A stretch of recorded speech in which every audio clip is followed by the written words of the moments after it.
Sooner Nation, welcome back to the Sooner Surge. As we get started with the little OU Baylor weekend series preview, Friday night game at Hall of Fame Stadium. Before we get started with this video, hit the subscribe button, be a part of the Sooner Surge. Also, go to fanstop.com, check out the Fanstop, use code SURGE for 10% off your first 3 months orders. Appreciate you guys watching the video, and let's get started, Hunter. Big weekend series big game tonight that Sooner fans have probably been circling for a while. And Baylor comes in kind of hobbling a little bit. 1-5 in Big 12 play to start the season. Hunter, what are your thoughts on tonight's matchup? Yeah, Baylor, 19th in the country. A few weeks ago, they were in the top 10. 1-5 in Big 12, as you mentioned. Very bad series against Kansas. But as a team, I mean, this is a team that they were the only team to beat Oklahoma last year. They bat .290 as a team with a .208 team ERA. So this is a team very well that could give Oklahoma problems. But at Hall of Fame Stadium, last time Oklahoma was there, they won the national championship. Kelly Maxwell, you think is going to be in the circle tonight. So I think it's going to go well for Oklahoma. Another good test early on in Big 12 play. Yeah, I'm with you. I would expect Kelly Maxwell as a starter, and then we'll see where they go from that this weekend. Deal or May or Deal, or how they're going to do it. But I really like what they were able to do with Keeney on this midweek matchup because you basically can rest your three, and then there you have them for the weekend series. I love that.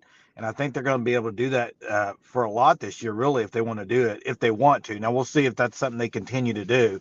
But Maxwell now coming off a week's rest. I think the key for her tonight, if she goes, will be the start. And I say that all the time, but anytime you haven't pitched in a while, because it's been a week almost. So how she starts the game, I think, is going to be huge for her. And same with OU on the bats. Is the same way. Is can they get off to a quick start? I think that's going to be key. Yeah, 100%. And Baylor has some talent. Shaylin Govan, batting 500 on the year. That is insane. One of the best players in college softball. 717 slugging percentage with a 639 on base percentage. 30 hits already. Only about 25. About the halfway point of the season and already 30 hits, and then 13 RBIs as well. So 23 walks, just an on-base machine, someone to watch out for Kelly Maxwell. And yeah, you mentioned it perfectly. You got to start off defensively to start the game. You can't dig yourself into a hole against Baylor. That's what happened last year when they lost that game. Dug themselves in a hole, and the bats just weren't able to come through. How much power is Oklahoma going to see tonight is the question. Not at Love's Field, kind of the home run launch pad. It's almost like Coors Field in baseball. It's just dinger after dinger after dinger in Love's Field. Now you're at Hall of Fame Stadium where they've really hit the ball well in the past few years there. And games like this, exhibition games they played there, as well as the Women's College World Series. Yeah, it is interesting. What they've done at Love's Field's been kind of crazy. I mean, just been on fire, hitting the ball out of the yard. And I look at this weekend, Hunter.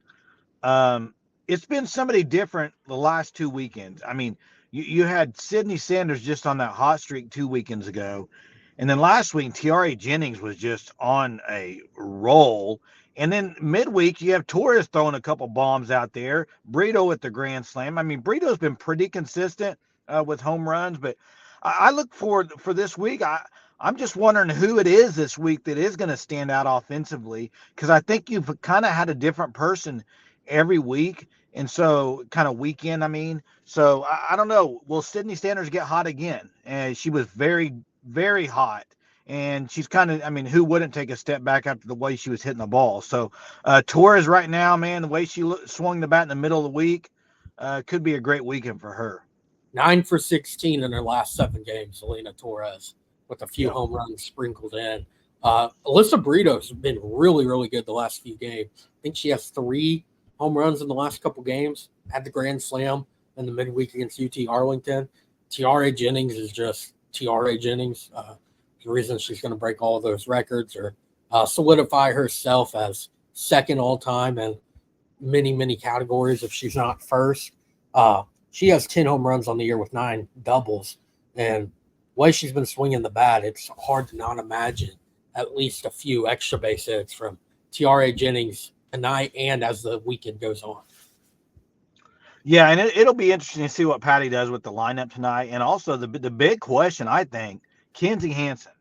Is Kenzie Hansen going to be available tonight? That's kind of the news I think that a lot of Sooner fans are interested in hearing. And Ludlam's done good, and that's one of the reasons they got Ludlam out of the portal is because when you do have injuries or you need to take a day off and rest, I mean, Ludlam's able to provide that for them, and she's done well. So it's not like if Hansen doesn't play, they don't have somebody, but Hansen wants to be out there in this series, and I expect her to go, but we'll see. I haven't heard anything yet, so we'll see as it gets closer to game time. Yeah, Kenzie Hansen is batting 367 on the year. Riley Ludlam, 366. Wow. Hansen has a lot more pop, but also more opportunities, about 19 more at-bats, 5 more home runs. But Riley Ludlam has been very good for Oklahoma in the opportunities she has been given. She played a little bit of first earlier in the season when Sydney Sanders was kind of struggling, and then now taking over for Hansen throughout this injury. Panned out really well for Oklahoma. Transfer that no one really knew what you were going to get Riley Ludlam, man. Riley Ludlam is, I think you can make that argument for best backup catcher in the country. Just consistent, and to have almost an identical batting average as your starting catcher is impressive. Yeah, and I think where Hansen really has the edge. Well, I mean, obviously she's been in Oklahoma forever, but her defense is something I think you would miss in the big series. I think she is so good defensively. Obviously winning the Johnny Bench, and she's just been really good defensively in big games. I might even go back to last year, for instance, the pass ball or wild pitch against Oklahoma State that bounces off the wall and she grabs it. I mean, there's just stuff like that she just you can't expect a backup to do that. She's just that good. So I think that'll be kind of the main question mark if Ludlam goes. And Hunter, for this game tonight, who do you think Sooner stand out? Who gets the MVP of tonight's game, Hunter? I'm gonna go Alyssa Brito. Alyssa Brito has been on a tear right now that's kind of not being talked about because of how well Tiare Jennings played against Texas Tech and how well Alina Torres has been over the past 7 games. I'm gonna go Alyssa Brito. All right, I'm gonna go with a surprise pick, and I only say surprise because I don't think she's really got going a ton this year, but I think this is the series, and it's Jada Coleman. I think Jada Coleman has her best series of the year in these 3 games. I think it starts tonight. I think Jada Coleman does really well tonight, and she gets that kind of standout for the Sooners tonight. Yeah, and just before we close it up, Jay, you think this game goes 7 innings, or is it a shorter one tonight? I think tonight's going to be a shorter one. Okay. I do think that there will be a game that goes to the end this weekend. I don't think it'll be tonight because I think OU is raring and ready to go for this game, and I expect them to fully put it on them early. So do you expect a complete game for Kelly Maxwell if she gets the start? I expect her to go all the innings tonight. I don't think they'll even. I think she will have a complete game. What about you? I kind of like seeing Monticelli as the closer, and I think depending on the outcome or how the game goes, especially if it goes 7, to just have Monticelli in and mow them down the final 3 outs is very impressive and very it's almost underused. I feel like there's more times that they could, but also Oklahoma run rules their opponents like 50% of the time. Seems like every other night's a run rule, so harder for that to happen. Also, maybe not tonight, but later in the series, I'd like to see Carly Keeney some out of the pen. She only had 3 innings in the midweek. Get her a little bit more innings and a little more reps through Big 12 play. Yeah, and one thing to note about that, and this is kind of interesting, is this game being played at Hall of Fame Stadium.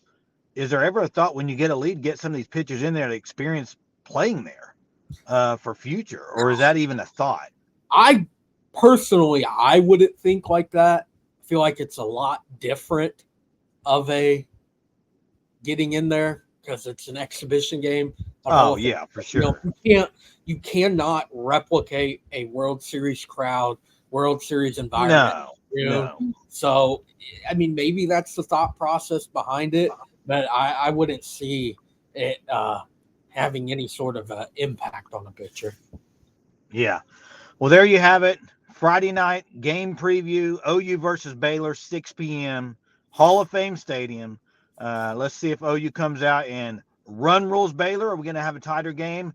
We'll find out in about 3 or 4 hours. So appreciate you guys watching the video. As always, please subscribe. Join what's going on with the Sooner Surge. Appreciate it. Till next time. Boomer.